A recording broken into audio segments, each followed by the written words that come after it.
Hello साथियों, हमारे channel में एक बार फिर आपका स्वागत है।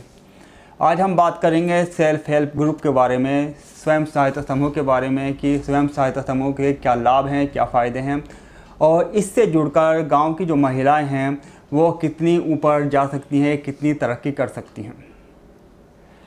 आज का जो टाइम है वो ग्रुपराइजेशन का ही है। अगर आप देखें कि हिंदुस्तान की जो बड़ी बड़ी कंपनियां हैं, जैसे कि अडानी ग्रुप है, आदित्य बिरला ग्रुप है, हीरो ग्रुप है, हिंदुजा ग्रुप है, महिंद्रा ग्रुप है, टाटा ग्रुप है, टीवीएस ग्रुप है, ये सब जो बड़ी बड़ी कंपनियां हैं वह सब ग्रुप ही हैं। तो वैसे ही जो सेल्फ हेल्प ग्रुप है, जो महिलाओं का ग्रुप है, यह भी ग्रुप आता है। तो कहने का मतलब यह है कि स्वयं सहायता समूह बनाकर, सेल्फ हेल्प ग्रुप बनाकर महिलाओं को एक ऐसी अपॉर्चुनिटी दी गई है कि वो अपने आप को एक व्यावसायिक, एक उद्यमी में तब्दील कर लें, जिससे वो आत्मनिर्भर भी बनेंगी और फाइनेंशियल तौर पे भी तरक्की करेंगी। और यहाँ तक कि जैसे कि मैं एक वीडियो डॉक्यूमेंटर हूँ, सफलता की कहानियाँ लिखता हूँ, समूह के बीच में जाता हूँ, तो मैं पाता हूँ कि समूह से जुड़कर समूह की जो महिलाएं हैं काफ़ी अच्छी तरक्की कर ली है। बहुत से महिलाओं ने, बहुत से समूह ने अच्छे उद्योग धंधे कर लिए हैं। यहाँ तक कि टीएचआई यूनिट जिसकी जो लागत है कम से कम 1 करोड़ रुपए होती है, उसमें भी समूहों का ही भागीदारी है। तो पहले अब क्या है, किस तरह से तरक्की कर सकते हैं, तो पहले हमें एसएचजी का जो सेल्फ हेल्प ग्रुप है इसका कंसेप्ट समझना पड़ेगा। इसका कंसेप्ट ये है, देखिए जो बड़ी बड़ी कंपनियां होती हैं, जैसे मैंने अभी बताया हीरो ग्रुप है, आदित्य बिरला ग्रुप है, टाटा ग्रुप है, महिंद्रा ग्रुप है, अडानी ग्रुप है, रिलायंस ग्रुप है, ये करते क्या हैं और स्वयं सहायता समूह को क्या करना होता है। देखिए जितनी भी बड़ी कंपनियां हैं, सबसे पहले इनकी एक बैठक होती है, साप्ताहिक या महीने की। उस बैठक में इसके कर्मचारी, अधिकारीगण इकट्ठे होते हैं और कंपनी का प्रस्ताव रखा जाता है। ठीक है, वैसे ही सेल्फ हेल्प ग्रुप में भी साप्ताहिक बैठक होती है। महिलाएं आती हैं, बैठती हैं, प्रस्ताव रखती हैं, अपनी ज़रूरतें, अपने दिनचर्या उसमें बताती हैं।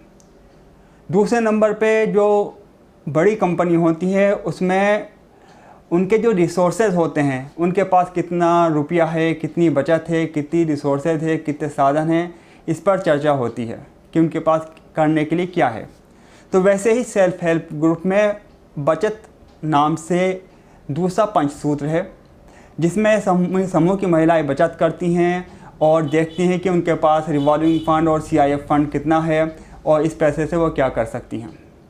तीसरे नंबर पर जो बड़ी कंपनियां होती हैं उनके अंदर होता है सामान की खरीद फरोख्त, कि अब हमें जो हमारे पास रुपया पैसा है इससे हमें क्या करना चाहिए, कहाँ इन्वेस्ट करना चाहिए, क्या क्या चीज़ें खरीदनी चाहिए, क्या क्या चीज़ बेचनी चाहिए।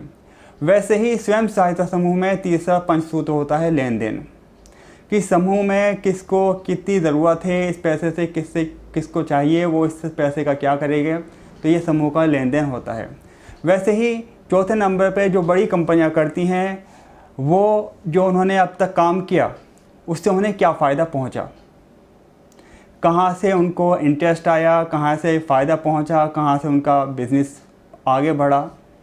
वैसे ही स्वयं सहायता समूह में चौथे नंबर का होता है ऋण वापसी, कि जब जो पैसा उन्होंने अभी तक अपनी महिलाओं को दिया उसका उन्होंने क्या किया, उससे कितना पैसा वापस आया, सबने अपना जो पैसा देनदारी थी वो दी या नहीं दी। वैसे ही पाँचवें नंबर पे जो बड़ी कंपनियां होती हैं उनका होता है लेखांकन, ऑडिट। वह कंपनी जो अब तक उनकी एक्टिविटी हो गई है उसकी ऑडिटिंग होती है, उसका लेखांकन होता है, उसका अकाउंट मेंटेन होता है। यहाँ तक कि कंपनी में अगर 2 लोग साथ साथ बैठे हुए हैं तब भी वो हर बात लिखित रूप से ही करेंगे, ईमेल के ज़रिए, किसी भी तरीके से वो लिखित रूप में ही वो काम करेंगे, चाहे वो साथ साथ बैठे हुए हैं। वैसे ही स्वयं सहायता समूह में 5वां सूत्र होता है लेखांकन, कि अब तक की जो एक्टिविटी हुई उसको लिख के रखते हैं। तो आपने देखा कि जो बड़ी बड़ी कंपनियां करती हैं, बैठक करती हैं, बचत करती हैं, लेन देन करती हैं, ऋण वापसी करती हैं और उसका लेखांकन करती हैं, वही पंचसूत्र स्वयं सहायता समूह को दिए गए हैं। मतलब अगर ये जो सूत्र हैं जो बड़ी बड़ी कंपनियां करती हैं, अगर स्वयं सहायता समूह भी इसे रेगुलर फॉलो करे तो वो भी अपने आप को एक दिन बहुत बड़ी कंपनी में, बहुत बड़े उद्यम में तब्दील कर लेगी। तो उम्मीद करता हूँ कि आपको ये वीडियो बनाने का जो एक मर्म है, जो इसको बनाने का जो मकसद है, स्वयं सहायता समूह की जो मूल्य हैं, जो इसकी वैल्यू है और जो इसके पंचसूत्र जिसको हर समूह को करना ज़रूरी है, उसका जो मकसद है, ठीक, और जो उसकी इम्पोर्टेंस है, ये आपको समझ में आ गई होगी।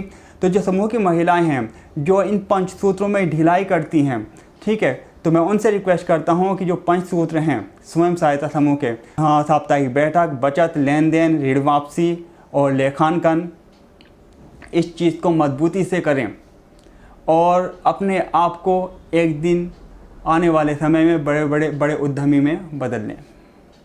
उम्मीद करते हैं आपको ये वीडियो समझ में आ गई होगी और आपका इस्तेमाल प्रशस्त होगा। धन्यवाद।